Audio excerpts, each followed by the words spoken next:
All right, next set of questions are related to nerve and muscles, neuropathy and myopathy as part of our merit, APPNA merit, family practice specialty rotations in neurology. Let's start with first question. Numbness is very common symptom in general practice. How to proceed to get any conclusion? Oh boy, that's just very challenging. So numbness is a symptom. So patient comes and says, I'm feeling numb. The first challenge is to figure out is the symptom really exist or not, right? Patient can subjectively feel numb, although there is not any actual sensory loss because there is a strong subjective interpretation of symptoms. So that's the least reliable and my least favorite part of the examination, although my neuromuscular colleagues will disagree with me. But first thing will be where is the numbness, and then let me test you to see what is that numbness. Let me check your sensation. Can you tell if it's cold or hot? Can you tell it's vibrating or not vibrating? Can you tell if it's sharp or blunt? Can you tell the soft touch, a crude touch, and things like that? You will do the sensory examination for various different sensory aspects. And let's say, for sake of discussion, that it's a true numbness. There is a true loss of sensation, partial or complete, that is happening. The next important question is that what is the pattern of this sensory loss? The sensory loss could be upper motor neuron type and lower motor neuron type.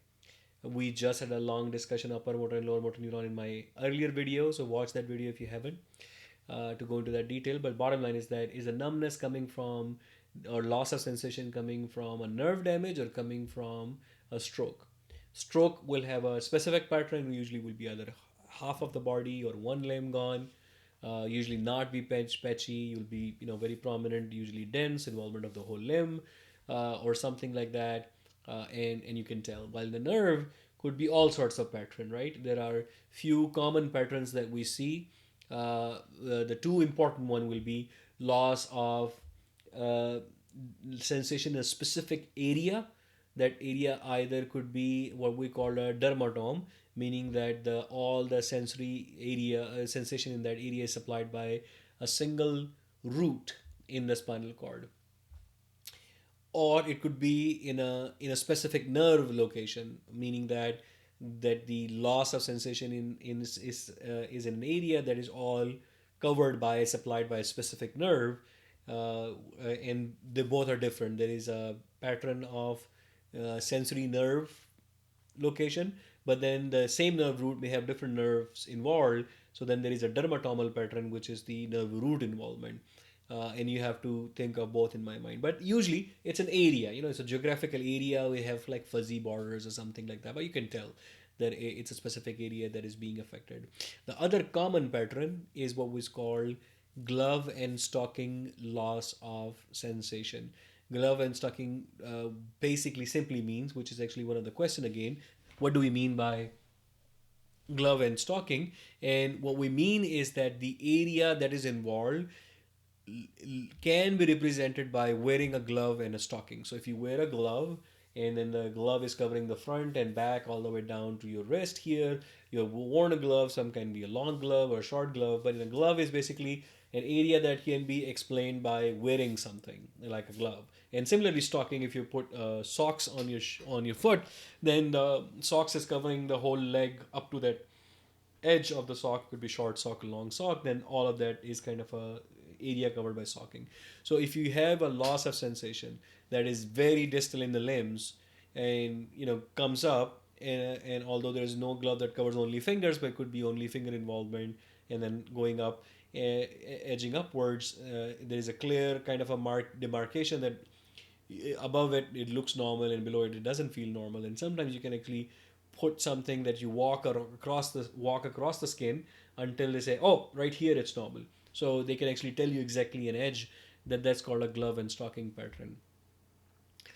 The first pattern is very easy to explain how you get it, right? You get it because of a damage of a nerve root or a plexus or nerve itself, and you get a sensory loss. Um, and the other pattern, which I'm calling the glove and stocking pattern, is distal in the limb, and we call it length dependent neuropathy. What is meant by that is that the damage is starting the farthest away possible from the spinal cord. So the longest nerve will be affected first, and slowly the damage is coming in. So imagine spinal cord is this house, and the nerve is locked this like this path that leads away to a car, and there's multiple houses, and then there's some paths that are short, some paths long, and there is a fire coming in from a jungle, and it's slowly spreading towards the house. Then as it's creeping up, it will affect the car that is parked the farthest away from the house, the pathway that's the longest. But then it will keep coming up along the path, and then it will affect the other paths that are more shorter. Now, the longest nerves are the one in the legs or lower limb, and that's why the lower limb is usually affected first without any if problems in the hand. Usually, once the problem in the leg goes above the ankle, so a sock has formed, it may start only at the tip of the fingers, but gradually goes up towards the ankle and then go above the ankle. Usually, when it goes above the ankle, is when the length of the nerves become equal to the tip of the fingers, and then you start having problem in the tip of the fingers. And then as the leg keeps coming up, then the fingers keep going up. No matter where the nerve is, it's the equal distance from the spinal cord that will count, and it's literally just like that fire coming up towards the houses, which is the spinal cord. So they will both limb and upper limb and lower limb will creep up together, and that's the length dependent loss of neuropathy. And the easiest reason to think of why this would happen, why will happen affect the longest nerve first and the most distal nerves first, is because of the process affecting the transport of supplies, lifeline. Imagine that the car park that I gave, there are people sitting in the car who cannot come out of the car, or there's something there that needs to be taken care of, and there's a supply chain from the house that is taking water all the way towards the car, and then it takes longest to get the water in the longest path or longest nerve, and that requires the most work and if there's a process that breaks down the water, then whatever was keeping the fire away, that constant dumping of water, because your workers are now becoming slower or half of the people stopped working, then it will be much harder to get water the furthest away from the house for the fire, and that's why that will get affected first, and the others will have a somewhat better chance with half the worker to keep up with the water quickly to keep the fire away. So that is kind of the neuropathy pattern. Now, one couple of other comments I should make. Um,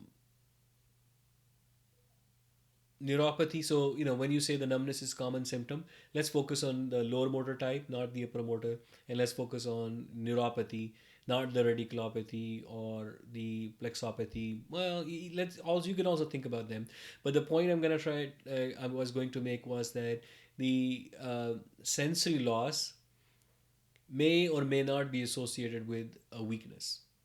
And if you think about it, then the nerves are doing both functions, right? Both jobs. They are providing sensation and they're providing signal for the muscles. If you were cutting the nerve, you would lose both functions beyond that nerve. If it was a mixed nerve, there are nerves which are sensory nerves, right? So there are sensations only. Even if you cut them, you only lose sensation. You will not have any weakness. But there are many nerves that are mixed nerve. They have some sensory component that they're supplying, and then there's a motor component or muscles they're controlling. If you cut them, both are gone. But it is possible, because the type of the nerve fibers or axons are different, that you can have damage to one type of fibers. So you can have only sensory damage or only motor damage or mixed sensory and motor damage. And that's where we often is the first thing that we'll describe about a neuropathy. So if we say length dependent sensory polyneuropathy, poly meaning many nerves are involved, lower legs and upper limb, length dependent and sensory polyneuropathy, and or length dependent motor and sensory polyneuropathy. So it's a mix, or it's a primary motor neuropathy or multifocal motor neuropathy in MMN. We're trying to distinguish between, is it motor, is it sensory?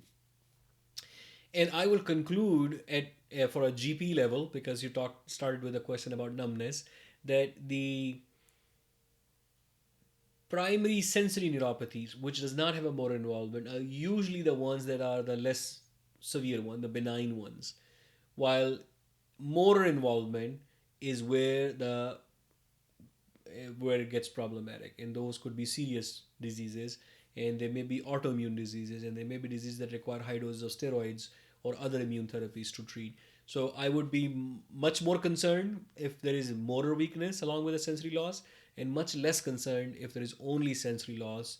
And it will I will look for the causes. So hopefully that is useful and not too complicated. Let me look at a few other questions related to neuropathy, myopathy. Which sensation is lost first in diabetic neuropathy?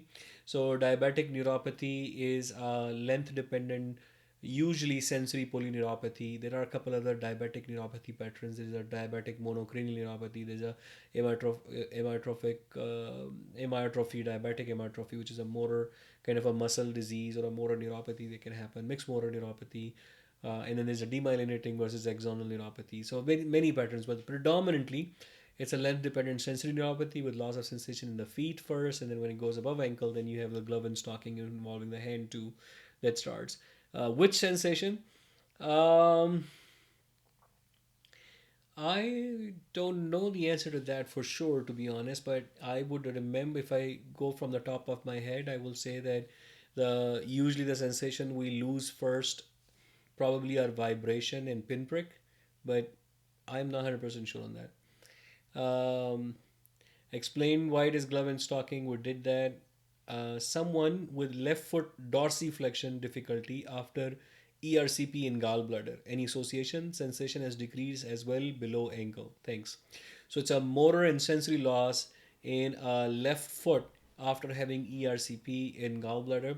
So of course the nerve is not going to go all the way up to the gallbladder. It's a lumbar plexus. So the most likely explanation I can think of is that it's a compression neuropathy or plexopathy. So the patient may have been positioned in a way that there is a compression of the nerve that was supplying the dorsiflexors muscles and sensory area and cause the weakness, and patient develop a foot drop. The most common compression sites are the sites where the nerve is sitting right on the bone. When the nerve sits on a muscle, then the muscle works like a foam, and you cannot compress the nerve there easily. But if the nerve is crossing the bone, then it is very easy to compress the nerve because there is no place to move for the nerve. And the most common site of the nerve is around the head of fibula. So just outside of the knee, there is a nerve. I think it's a common peroneal nerve that wraps around the neck of fibula on the outer side and is on the bone, and you can press it on the bone if you press on it, or if you lay at a certain angle, or if there was a railing that was pressing on the knee or something like that, and that can cause a foot drop, which is usually acute right after the pressure. And if you protect the area and don't press it again, then it usually recovers in a few days, and you don't have to do anything except for confirming. You may, if you're really clinically sure, you may not do any testing, but if you're not very sure, you can do enough conduction study to confirm that the block is at the common peroneal nerve at the fibular head, or at the knee. um, So, is motor neuropathy treatable with tablet methylcobalamin, and what is the role of physiotherapy in motor neuropathy? Methylcobalamin, which is vitamin B12. There are four active forms of vitamin B12. Methylcobalamin is one of them. Then there's other form of cobalamins, three other forms that are present. The four active forms of vitamin B12 or cobalamin. Um, Vitamin B12 has an important role in the nerve health in general, and that is due to its involvement in recycling of long chain fatty acids. So, fatty acids uh, that are used in the covering or sheets of the nerves that are running, and those that sheath is called myelin. Myelin is predominantly lipids. Those lipids are usually long chain fatty acid, C12 to C14, C22 carbon 24, and they're often recycled. So it's not a static. One myelin is there forever. It doesn't happen. Just like skin, the old myelin is dying and a new myelin is coming from inside out, and the old myelin then digested and recycled to be reused again for it. And that recycling or digestion of the fatty acid requires vitamin B12 activated form, which is the methylcobalamin, uh, for for that process. And there's only one other area where methylcobalamin is needed, which is the recycling through tetrahydrofolate, and tetrahydrofolate recycling is required for DNA synthesis, and that's why it's important in blood formation, because blood is recycling DNA so fast. But that's a side thing. That's why you have B12 anemia, because you stop making enough tetrahydrofolate recycled that you slow down the DNA formation, and that's why blood cells become malformed and less, or there is anemia. Now, fatty acid recycling slows down and the nerve damages if you don't have enough B12, and that's where you can have nerve damage and neuropathy. So, would methylcobalamin help? Yes, if there is nerve damage and you don't have enough B12, it will help. Will it help if the B12 was already normal and the recycling was going on? No, it won't help. But it is further complicated. Why? Because you may say, well, we checked the B12 level on a patient, the B12 was fine, and then we gave B12 and the patient still improved. And the answer to that difficult scenario, that you replace B12 even with a normal B12 level and the patient healed, the answer to that is that what is normal B12? The normal B12 levels that we use in the lab are designed based on anemia. That you take patients who are, or you take healthy population, let's say medical students, you check their blood levels and their blood levels are fine, hemoglobin 12 to 14 or whatever. Their RBCs look fine, they don't have macrocytosis, and you check their B12 level through the test that you're doing. Each lab, when it acquires a new B12 testing kit, has to do calibration. It calibrates it and says, okay, on this kit, based on the normal population, this is the normal range that this kit gives, and that should be different for each kit or each lab based on the kit they're using. You know, if they are all using same kit, maybe it's the same, but if they're using different companies devices, then they should have their own normative data on what is normal B12. But the point is that the normal data, either their own or what they got from company or from the website, is based on anemia. So if, let's say, anemia happens at B12 level less than 180, a patient has 240, 260, well, the lab will say it's normal. But the data is lacking for what is normal for nerve health. Most experts agree, based on frequent reports of patients who have B12 level in the low normal range. We use in our lab 400 picogram or 400 as the cutoff. So 180 is our cutoff for normal. So 180 to 400 is normal for anemia, but is abnormal for nerve health based on many reports of patient having B12 deficiency neuropathy, improving with B12 replacement when the levels were below 400. So yes, a patient may have a normal B12 level, but may still improve if you give them B12 and they get better. But what if B12 is already in upper normal limit? If you do the B12 level and it was 700, 800, 900, way above 400, is there still a role of giving B12? And the answer is no. There is no further role of giving B12 in those patients who have a high normal B12 and unlikely to have a B12 deficiency related neuropathy. Um, if patient presents with numbness of fingers, should we offer nerve conduction study or directly refer to neurologist? I would say that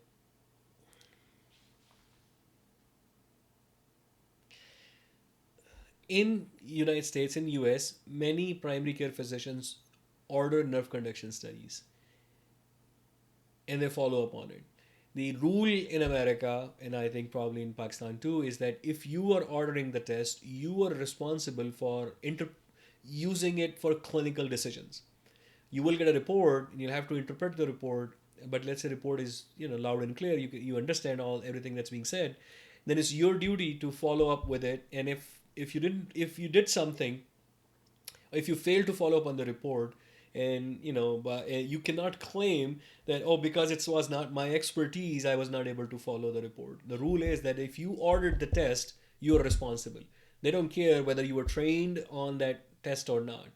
So let's say if I ordered a HIDA scan for gallbladder and it showed something, and it needed some other testing and I didn't follow up on it, uh, and the way something happened to the patient, I'm responsible. I read a case of PSA, prostate specific antigen. Somebody ordered it. It was borderline high or high, and then 5 years later, patient was diagnosed with prostate cancer. And when the urologist or the surgeon, urological surgeon, looked back at it and said, "Oh yeah, 5 years ago you already had a high level. You should have had a endoscopy back then, and maybe the tumor was small enough that I could have saved you from an invasive prostate cancer."